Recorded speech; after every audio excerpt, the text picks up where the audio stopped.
Don't try and change the world, just try and change your world.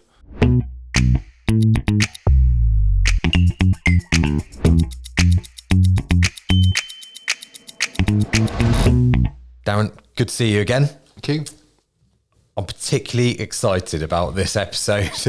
We've got to be conscious of time, I think, because this is something you and I could talk about all day. So we're going to talk about habit building and how to do that, partly on an individual basis, but also for our L&D and HR professionals out there. And then it allows them to then role model habits and build good practice, and then others will start to follow that journey as well. So I'm particularly interested and excited about this topic.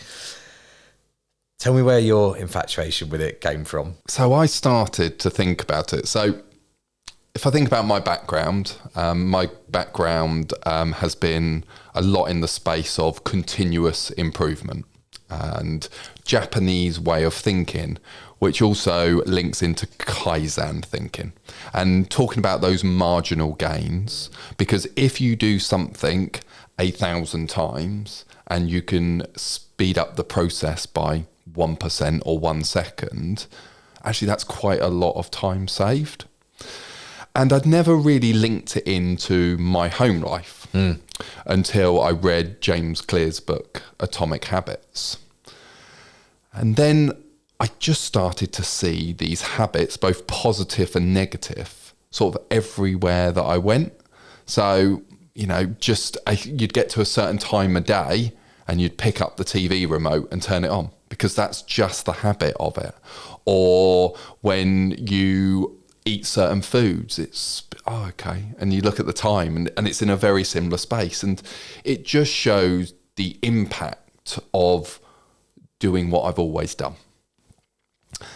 So actually, before that, I hadn't had any awareness of how unconsciously my day was going by. Yeah. And actually, when I started to get awareness around it and started to go, well, I can get to 5 o'clock and switch the TV on, or I can choose to do something else. That's when I moved habits away from it's just there to, well, how can I start to control it? And how can I put in some of the stuff that's in that Atomic Habits books into practice to make those positive changes that I want to see? Because where we spend our time is where we will have most impact. So if we want to grow, get better, but we're not spending the time there, we're never going to hit that. So when we start linking it into our goals, our wants, our needs, actually, I think that's when it really has the impact that we desire. And for me, it's about making it conscious. There's so many things, like phones are a classic example. If you get a moment, you're sat at your desk and you can picture yourself doing it. Now you're sat at your desk and you're working away and you get a bit of a creative block. What do? You pick up your phone. And before you even know it, you spent 50 minutes doom scrolling.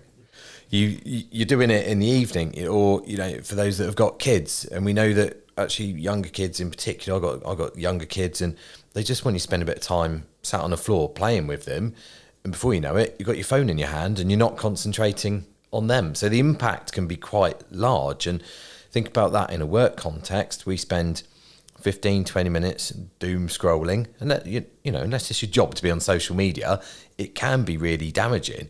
Well, if you're doing that 15-20 minutes, and I'll tell you what, I know your colleague's going to do that at some point in the day, and your team members, and how many people you've got in the team, and all of a sudden in your day, that's a lot of time wasted where we're losing productivity.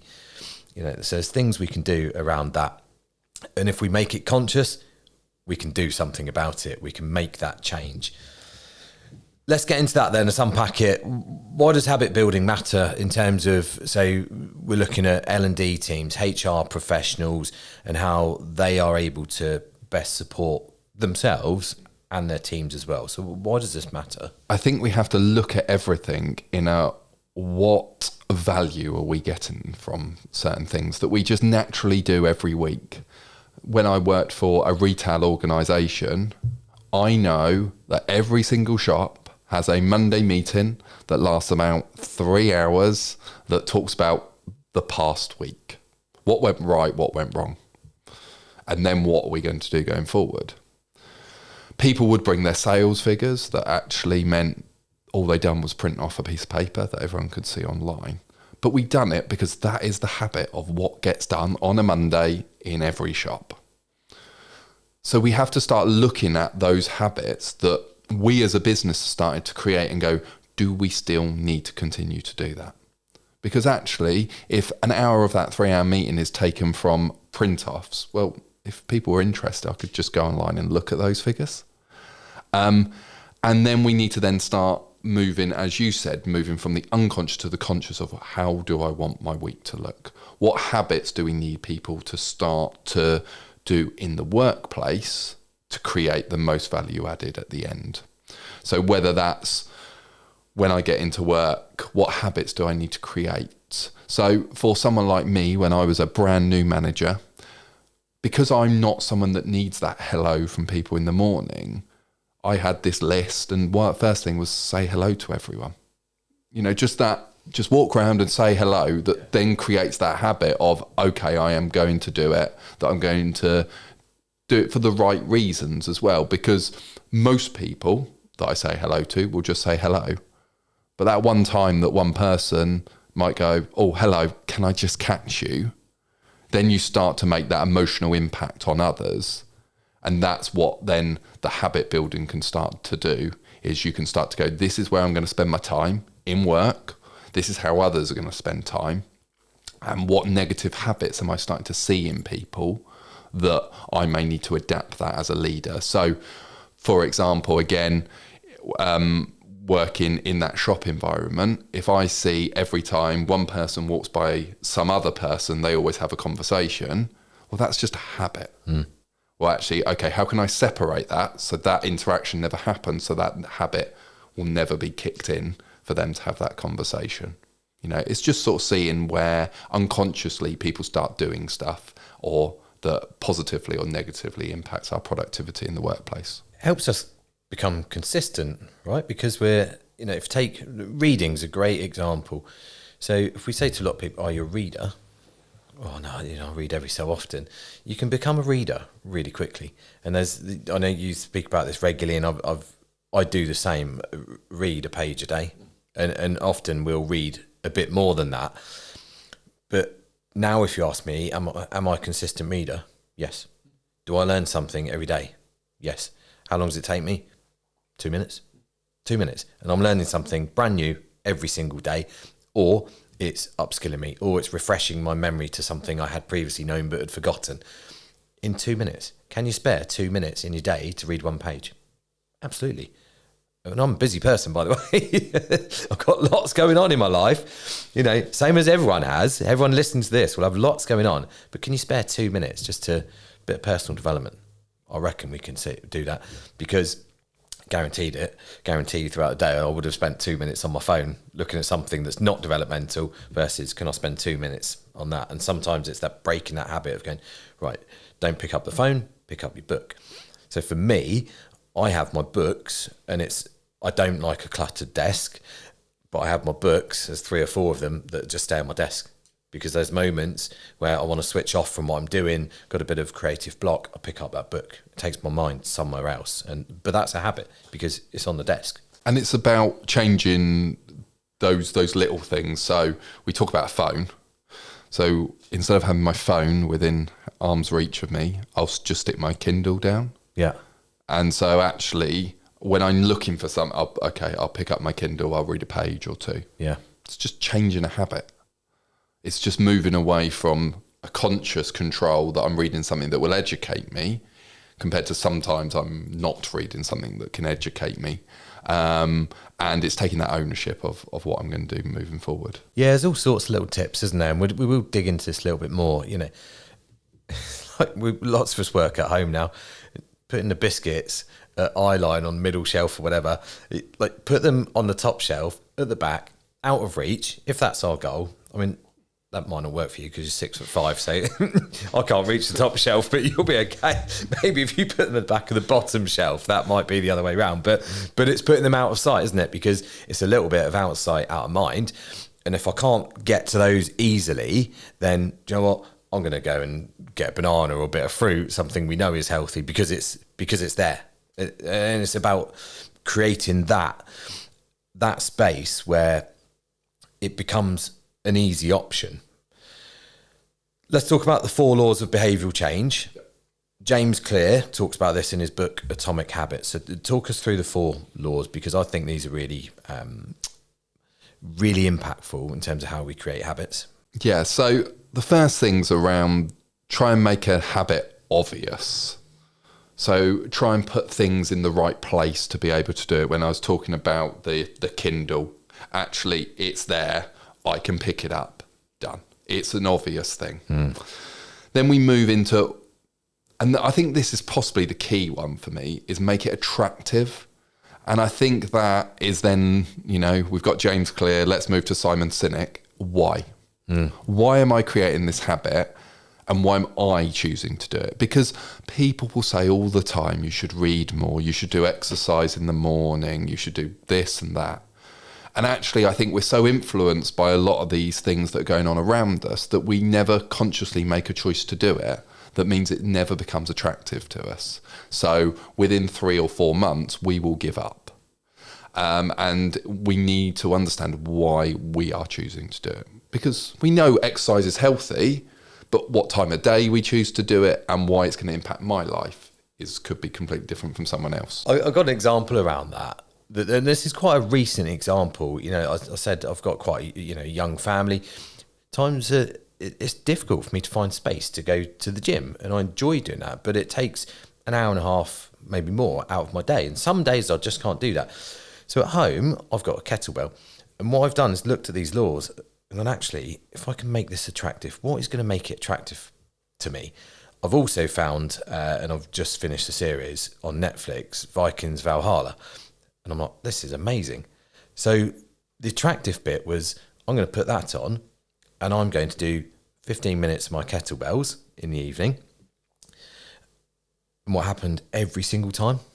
I did 45 minutes, 50 minutes, however long each episode was, of kettlebells. And because I'd made it attractive, because the attractiveness bit was, I got to do the exercise and that hurts a little bit and it's a bit tough, but I get to watch this program.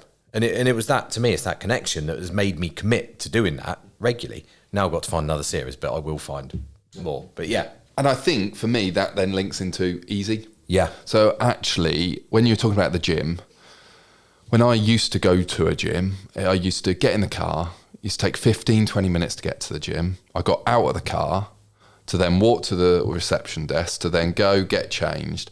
And I'm someone that hasn't got a huge attention span at the gym. So I only want to do half an hour, 3/4 an hour exercise, to then come out of the gym, go walk by welcome desk, go into my car and spend 50 minutes going back. I'd spend as long going and coming as actually in the gym. Yeah.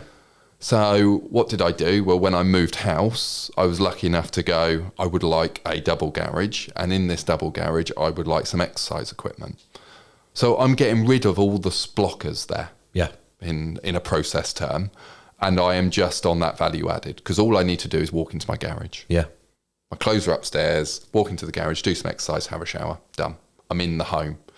Also, it gets that blocker from telling my wife I'm going to be out of the house for 2 hours with 2 young children into 3/4 an hour. If you're just watching something on TV with the kids, are you happy for me to do it? Or when the kids have gone to bed, I can do it, and things like that. So it's about making it easy. Those things that are stopping you from doing it, push them out the way. How can I do it? And James Clear talks about dropping it down to the lowest common denominator as well. So actually your habit, if you want to be a runner, isn't about going for the run. It's about putting your running shoes on, because it's easy. And the chances are you're not going to put your running shoes on and then start cooking your dinner. The chances are you're going to go for a run. That came up in the 5 a.m. Club as well by Robin Sharma. And what he was talking about in there was so getting into running, put your running kit next to the bed. So when you get up in the morning, all you've got to do is put your running kit on. Versus you haven't got it out of the cupboard, or you've forgotten to wash it, or whatever, and you can't find it, and then you're flapping around and it's dark in the morning and you can't find it. That's not easy. So actually you'll just get, I can't bother. Versus I roll out of bed, put my running kit in, put my shoes on, off I go. And it's that easy piece, which is, I agree, it's really important. That. Yep. And then there is make it satisfying. And again, we're linking back to the why. So what is your reward for it? You know, the 5 a.m. club's a really good example of, you know, all these things that we should do as soon as we get up. Now, I cannot do exercise when I first get up. But what I do is I'll do my Duolingo and I'll read and I'll sit there with my coffee. Because that's what's satisfying to me. I've got my morning coffee. I've got a little bit of time just before the kids decide to fully get up and everything. Yeah. And I feel good. It starts the day well because I've ticked off a couple of things. I've ticked off a couple of habits. Duolingo's happy, my Kindle's happy. And suddenly then you can start moving on. Because if you've then got a habit, like for me, reading each day, and I'm getting to 8 o'clock and I still haven't read, it doesn't put me into a state of panic, but you're starting to think, well, I've got to squeeze this in somewhere as a job just to make sure it's there. So, you know, make sure you get the reward from it. And that's why when we see on the internet about all these unsustainable diets, it's because there's no satisfaction to it. You know, you can't exercise for 2 hours every day with tiny amounts of calories. Actually, at some point, you need the benefit, the satisfying part. And that's why that why is important, that makes it attractive to us, because that's the goal we're working towards by creating these habits. It's why I don't like a cluttered desk. And my desk, by the end of the day, is always back to its functional, clear state. Because then when I get up to go the next morning and you know, we work at home when we're not out on the road somewhere, I want it to be satisfying to go and sit in that environment. And look, some of us are privileged enough to have an office space. Others are having to work, you know, out of the kitchen or living room, dining room, things like that. But the principle still applies. Make it a nice space that you want to go and sit in. If it's, there's a little bit of personality in this, but if it's messy and cluttered, that's how our mind will be. So I don't want to go and sit down there because it's not a nice environment. If it's clear and I know what I'm going to do, what I'm starting the day with, and if I get some quick wins in there, yeah, absolutely I want to go and sit down because I can get off to a flying start in the day. It's just these little things that make a big difference to how we approach our days. What are some of the challenges that we'd see? It starts off with awareness. We don't actually understand how much habits define our days. So for example, the day that most people forget to brush their teeth is Christmas Day. And that's because their routine is slightly different on Christmas Day. Yeah. And brushing your teeth is just a habit. So the only thing that we can start doing is awareness, because you already have habits, they're just unconscious. So it's gaining that awareness that moves us into that choice space. So am I happy with how I spend my day, or would I like to change slightly? Then we can start with that choice. We can start making actions that go, actually, I do want to spend less time on my phone. Now, why do I want to spend less time on my phone? Well, actually, most of the stuff I read, I don't find it as useful to me, or the video. So you may go, actually, I do want to spend some more time on my phone, but actually, I'm going to spend it doing ABC. That moves it from that unconscious to conscious. Or, like me, I'm going to swap that for some time reading. Now, the hard bit is you probably don't see any result straight away. So, you know, when we go into the gym for the first couple of months, you don't see anything. Your waist doesn't change. Your skin looks no better. All of those things. So trying to get over that first hurdle is really difficult, especially when we haven't quite worked out all the blockers. Yeah. Because suddenly you go, oh, I've got to travel 20 minutes to the gym and back, and I'm seeing no benefit. Why? And you really need to get over that hump, over that 60 days, 90 days, 6 months at times, to then start to see the benefit.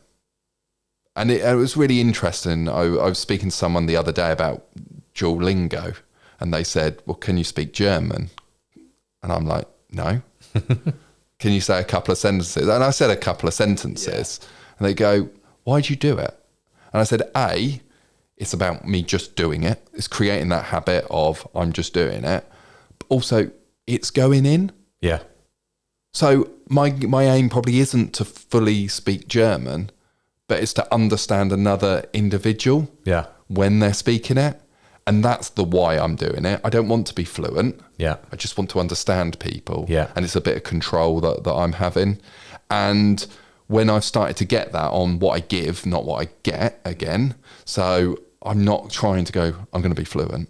I'm just going to give time that I'm going to study German for 5 minutes each day minimum. And let's see where that goes. And if I keep it up for a year, 2 years, let's see what it'll be, is a much more powerful position. So I think it's about all those. It's around that awareness. It's around what are the blockers and creating that for the new habit. And then it's about getting over that hump where we go, we want results now, but actually results can sometimes come in the future from those positive choices that we make. I think there's a bit of identity aspect to this as well. And this is what James Clear also mentions in his book, is that, are you a reader? Yes, I am, because I read a page a day. So therefore, I am a reader. Are you someone that goes to the, are you an exerciser? Yes, I am, because I do something every day. Go for a walk, go for a run, go to the gym, whatever. Walk up the stairs 5 times. Yeah, I exercise. Are you a marathon runner? No, I'm not a marathon runner. Like, do I play rugby? Yes. So it starts to build a bit of that identity, but for me, it's building those little habits, and you build and you build and build. And I'll go back to the book example, or a marathon is another good example. If you get, right, I've got to read this whole book. That's quite a big task. I've got to run this marathon. Jeez, that's going to be really tough. Let's bring it all the way back down to the first, we call it the first next step. Read a page a day. Before you know it, you've read a little bit more each day. You read more than a page. We typically overachieve when the goals are smaller like that because they're easy, they're attractive, etc. Before you know it, you've read a whole book, and you don't even recognise it. And I've done it so many times, and you get to the end of the book, you're like, oh wow, I didn't expect to get to that point this early. I thought this would take me 2 months to read this, and I've read it in 2 weeks because you've just picked up and you get into it and you get the ball rolling. So I think it's really, really important to look after those aspects, and that helps us break down those barriers. Rather than looking at the big long-term picture, we do the little things that get us there, marginal gains, as you said earlier on.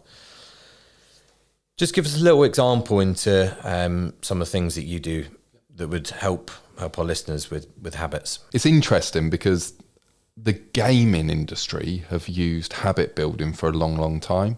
We call it gamification. Okay. So where you look in your Duolingo, it will tell you you've done 276 days on the trot. You get your end of year figures from your Spotify. Yeah. This is how many hours that you spent. You are in the top X%. So suddenly you're starting to gamify some of the habits and behaviors. In business sense, they want to gamify it to pull you in, more audience, the more advertising revenue. But the way we can then use that to our benefit, and it's starting to understand those things. So some of the things that I do is habit tracking. So I will have 10, 12 habits that I will literally tick off each day. Yeah. And normally after about 9 months, they come off my habit tracker, and then they've either stuck or they haven't. And there's certain things that aren't on my habit tracker now, my exercise, my reading, that I do every day. Because they're so ingrained? Because they're so ingrained. It's just what I do. Yeah. And I may choose to miss a day because it's Christmas or I've gone on holiday or some of those things, but it's just something I do. I exercise each day, I prioritize it, and it would have to be a really big excuse of why I can't do it. And sometimes that means I have to sacrifice sitting in front of the TV. So there's that habit tracking things. There is things such as how we can gamify some of the stuff we do as well. So for example, my reading, I will write down in a notepad every single book I've read. Just so then you can look, you can count, you can go, I've done 65 books this year. Can I do 66 next year? Or can I fit in another book this year? All of those things that in the mind starts putting in, I can do another, and it then reinforces that habit of why I'm doing it. And I think if we can use those techniques that are being used on us every single day by other businesses onto ourselves, it moves us into that positive mindset. It reinforces why we're doing things. It makes it more attractive. We start to get our rewards because it's a tick or it's another book added to the list. And suddenly right in front of us, we see a year of all the books you've read, all the different genres. You start talking about the things you've learned as well to people. They have a conversation on another book that they've read. And just having those then people-to-people interactions from that, I go to the gym, I talk to people, it just reinforces of why I am doing it, because I'm trying to help me be more educated. I'm trying to help others with other stuff. And it just links into that why. Why am I creating those habits? It creates reflection opportunity as well. To look how far I've come. Because, one day you've got a blank notebook and there's nothing written in it, and you fast forward a year, and you've got 65 books written in there. And so where's all that knowledge gone? There's so much development in that from reading each day. So that very simple thing then becomes a really powerful thing a little bit further down the line. I was going to share a little example around this called like habit stacking.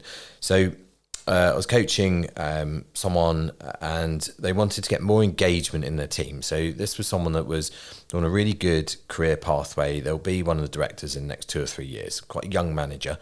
And they wanted more interaction, more engagement with the team. And what they did, and we found that out through the coaching program, was each morning they go into the office, and this was a business that works in the office every day. And she would go around and say hello to all of her team. Like, that's good. That's nice. But what can we do in addition to that? And this is the power of coaching. And she came up with this idea, but it was about not just saying hello. It was, can I spend 2 minutes with each member of the team? And there was, 6 or 8 people in the team. So for the first 20 minutes of her day, every day in the office, that was allocated to being with her team. So she'd go in, morning, how you doing? What you been up to last night? What you got on your plate today? What did you tick off yesterday? Whatever the conversation is, the impact of that was huge, because all of a sudden she's very, very visible, approachable. She's there for her team. And the knock-on effect of that, for just 20 minutes a day, productivity goes up. She's spending less time dealing with questions later in the day or issues because she's empowered the team to do it. So she's got more time to do the things that she wants to do. Therefore, she's becoming a greater leader simply by spending 2 minutes with everyone at the beginning of the day. The impact was unbelievable through that. And that's what we call habit stacking, because the habit was, say, good morning. The stack to it was not just say good morning, spend 2 minutes with each individual, and it's really, really powerful. In terms of strategies then, methodology, give us a little bit of insight into what works. I mentioned before awareness, and you only get awareness from reflection or feedback, but most of the time when it's about us, we need to give ourselves the space to think, to reflect on the day. What went well today? Why did it go well? Well, actually, I done A, B, C. And maybe if I'd done that every single day, that would put me in a positive mindset, et cetera, et cetera. So we have, it's all about being kind to ourselves, because that's the only thing we've got control over. A lot of people might not be kind with the time outside, but actually we can own that kindness, and we can then start reflecting and going, these are the habits I want to build, because these are the person, employee, parent, et cetera, that I want to be. Then there's things such as, as I said before, the habit trackers. You've mentioned the habit stacking. Actually, the habits that we have, use your habit tracker to start ticking. But also, what more could I do? So if I'm now walking around, as you say, saying hello to people, what else could I do? And it might be, well, while I'm doing that, I can do a safety audit as I'm walking around, and that's just the habit of getting it out of the way. It could be, I want to do more exercise. So what I can do is, I've currently got a habit of watching a certain TV show. All I'm going to do now is do that while I'm on a cross trainer. Yeah. And actually, I can still do what I want to do, but I can do it in a more healthier way and things like that. And habit stacking is a really good way of turning some of those behaviours and habits that we want to change and still getting that reward coming from the end of it. Well, if we keep doing that, we're just adding to our day. We're adding lots and lots of things that we keep doing, but it's not about that, because the habit stack becomes the thing that increases productivity. So something else doesn't need to happen off the back of it, because we increase productivity, we develop consistency, we create more space for creative thinking, whatever it might be. It's not about loading on and on and on and on, so we're overwhelmed by the end of the day. It's, for me, about, right, if I can do this and this, and then this impacts this, then all of a sudden we've actually found ourselves with more time in the day, not less. Yeah. Get rid of your non-value added. Yeah. What I mean by non-value added is in the workplace, literally non-value added tasks that we don't need to do anymore. And in ourselves, it's about doing this, getting rid of the stuff we don't want to do, or adapting our approach to it at times. Focus on those marginal gains. Kaizen thinking. One of the first things you do when you join Toyota is you get put in a box and they say, what can you see that we can improve? So this is someone that doesn't have a clue what's happening, but it puts in that ownership of marginal gains and continuous improvement on everyone. It is your job to try and find better ways of doing things. And we got to look at our lives in the same way. It's your job to improve things. If you want to read more, only you can read more. If you want to be more productive, spend more time with people, have more engaging conversations, if you want to be a better employee, you need to take ownership of it. And sometimes how we look at the things that are happening around us, both in work and outside of work, we give away ownership. I've got kids, and the amount of times I say, well, I've got to. Well, I haven't got to. I'm choosing to go and play with the kids. I'm choosing to take them to the friend's house or a friend coming round. And then that links into that, we are then can appreciate ourselves. So by then appreciating ourselves, it starts to give us that reward. So actually, no, I'm choosing to spend time with the kids because that makes me a good father. Playing, because there are many fathers then that don't. And when we start looking into those 1% marginal gains and that ownership, that choice, that then a self-appreciation, that's linked into that reward that we get from the end of it. And that's the reframing, isn't it, from NLP? I have to have this difficult conversation with someone in my team versus I get the opportunity to support them, to empower them, to help them progress. Yep. Same thing. Still got to go and have a meeting with them. but our mindset behind it is very, very different. And I think for me, NLP in terms of habit building is vital, because go back to make it attractive. I have to have this difficult conversation. It's not attractive. I get to support this individual to help them progress their career is a very different conversation. It feels different, and that's attractive. I want to go and have that conversation. So by using NLP and we reframe the words that we're using, it allows us to get into that space. Definitely. Let's wrap it up then. Yep. Your top 3 leadership sound bites around habit building. What do we got? So number 1 is around that belief and that discipline. I think with any habit or changes to behaviour as a whole, really understand why you're doing it. If you've read a book and you go, I want to make that change, just make sure you're choosing and it's just not a reaction to someone saying something or something you've read in a book. Really understand how it's going to start impacting your life, because when it gets hard, and it will get hard, it's not easy to create new habits. You have got that hidden why, that belief of this change will impact me in X, Y, Z way. Because that's when we will really take full ownership of it. Too many times, and I've done it in the past, I read a book and make a change, nothing happens in the first 60 days and I stop doing it. Well, actually, that's because I haven't pinned myself to the ground and gone, why first? Why am I making this change? What impact will it make on me to move forward in my aims and objectives or the person that I want to be? Then we need to start looking at those marginal gains. And, the gym is a fantastic example of that, of it's only going to be those slight changes. It's going to be that 1 pound lost. It's going to be a slight change in how your body looks. It's going to be 1 inch less on the waist. You're suddenly not going to move, 4 or 5 stone overnight. So actually it's about noticing them and then celebrating them as well. And how you choose to celebrate is then fully up to you to make sure that we're moving into that reward state. But it's about those small things, that 1%. If you can make a 1% difference every single day, by the end of the year, think about how much that has added up. And then thirdly, it's all around those habit stackings. And habit stackings can work in 2 ways. So how could we put on a positive habit where you may see the negative habit? For example, I currently watch TV sitting on the sofa. Well, actually, I could now watch TV while on a cross trainer. So you're stacking a positive habit on top of something that you want to change.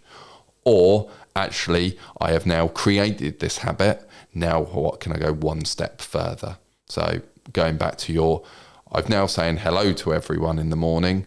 Well, actually, if I can change that now to a 2-minute conversation as I'm going round, actually that will have a bigger impact on others and will move me even more into the positive place that I want to be. Those days that I go to rugby training and it's dark and it's wet, I've had a long day and I can't be bothered, the minute I get in, I put my rugby kit in, put it on, because for me then, if I put my rugby kit on at 6 o'clock and I'm going training at 7:30, I'm not going to sit around the house in my rugby kit. But because I've put it on, that's my call to action to go, right, I'm going training. And it changes your frame of mind. It changes that mindset to go, right, this evening I am going rugby training. If we just leave it at that, well, I'm going to go rugby training and then I don't get my kit out and then it's a bit of I don't know if I'm going to make it or not. Do you know what? I could have a glass of wine instead. That's more attractive at that moment in time. If you've already started the habit of get my kit on, change that mindset, and that's the marginal gains bit. The marginal gains bit is put your kit on. And the reaction or the actions off the back of that is I end up going training. The benefits, the impact of that are far outweighing staying at home, drinking a glass of wine. Teamwork, building networks, relationships. I'm a little bit fitter than I was if I stayed at home. All of those different things. And transfer that into the workplace. What are the little things that you can do that allow you to get into that space? Tidy your desk at the end of the day so it's attractive to go and sit there the next day. Tee up a conversation with someone that's really positive. So you want to go into work. So that positive conversation, put that at the beginning of the day so you get off to a really good win in your day. But I think the 4 sort of behavioural changes are really key in making a difference to us building habits. Don't try and change the world, just try and change your world, because by starting to change your world, that's how you can start to change the world. And it's those small things that's in our world that can start to have those bigger impacts on others. Absolutely. And that is a great way to finish. Thank you, Darren. Thank you for you guys for listening as well. Don't forget to hit subscribe and we'll see you next time.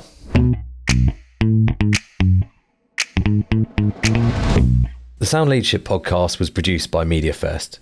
To learn more about the media crisis and communications training, visit mediafirst.co.uk. The editor and producer was Darren Wingham. The show was hosted, written and researched by me, Dan Boniface. A special thanks to all the team at Media First and the BCF Group for supporting the development of this podcast. To learn more about the management, leadership, training and coaching that the BCF Group offer, visit thebcfgroup.co.uk or get in touch by emailing hello@thebcfgroup.co.uk. Finally, a special thanks to our exceptional guest today, who you can contact via the BCF Group.